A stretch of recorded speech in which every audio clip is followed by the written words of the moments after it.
Hello my dear friends, it's such a joy to see you this new year. प्यारे दोस्तों, इस नए साल के मौके पर आप सबको देखकर बहुत खुशी हो रही है। The promise verse for today is taken from Job chapter 17 verse 9.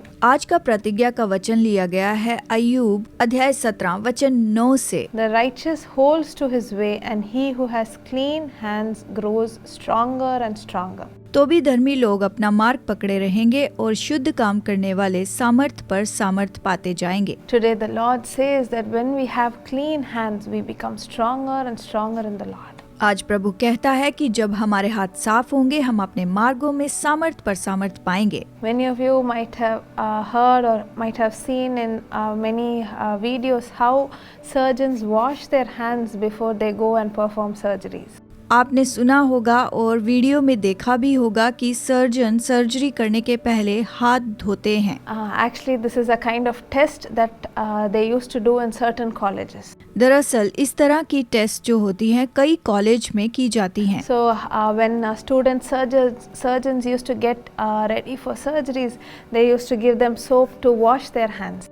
जब मेडिकल स्टूडेंट सर्जरी के लिए तैयार होते हैं तो उन्हें हाथ धोने के लिए साबुन दिए जाते हैं। And there's a specific kind of technique that needs to be done. So the teachers will be watching if the surgeons are washing their hands properly. इसे करने की खास टेक्निक होती है और जो टीचर्स होते हैं वो देखते हैं कि ये अच्छे से हाथ धो रहे हैं या नहीं। And once they finish washing, they'll put a liquid on top and to check if all the germs have been removed from their hands. हाथ धोने के बाद उनके हाथों पर लिक्विड डाला जाता है ये देखने के लिए कि उनके हाथ में से सब जर्म्स निकल चुके हों। So that liquid will be able to find out if there are any germs, and if there are germs, the liquid will shine. और वो लिक्विड इस तरह का होता है कि हाथों पर अगर कुछ जर्म्स रह जाएं तो वो लिक्विड उसमें चमकता है। And if it shines, the student is not allowed inside the operation theatre. और अगर वो चमकता है तो स्टूडेंट को ऑपरेशन थिएटर में नहीं ले जाया जाता। He fails his exam. वो एग्जाम में फेल हो जाता है। Because our hands have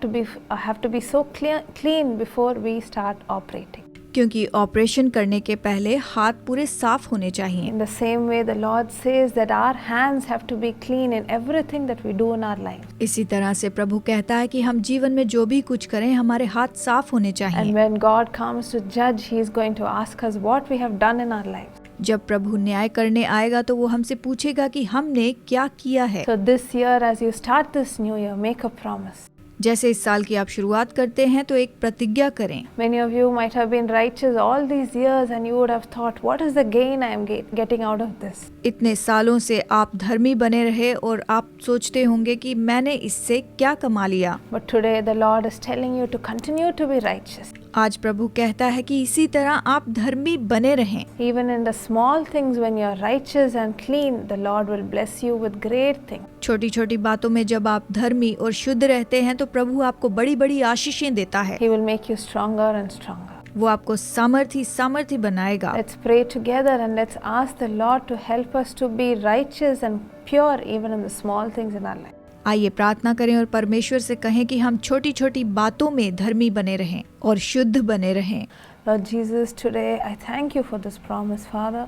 प्रभु यीशु, इस प्रतिज्ञा के लिए आज मैं धन्यवाद देती हूँ। Lord, there might be so many people who are watching this who might be so dejected in their life. प्रभु यीशु, बहुत से ऐसे लोग हैं जो इस प्रोग्राम को देख रहे हैं जिनका तिरस्कार हुआ है। They might be saying, I've been so pure, but people are accusing me. वे कहते होंगे कि मैं इतना शुद्ध रहा लेकिन फिर भी लोग दोष लगाते हैं। People are putting me down.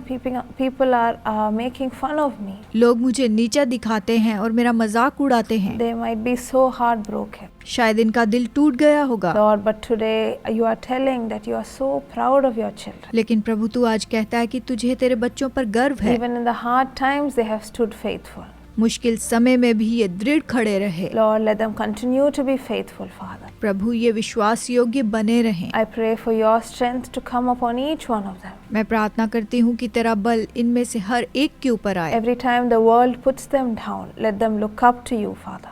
जब भी संसार इन्हें नीचा दिखाए ये तेरी ओर देखने पाए पिता। Strengthen them today. आज इन्हें सामर्थ दे। In Jesus' name I pray. Amen. यीशु के नाम में प्रार्थना मांगती हूँ, So आमीन। today, my dear friends, remember to be faithful even in the small things. मेरे दोस्तों, याद रखें कि छोटी छोटी बातों में आप विश्वास योग्य बने रहें।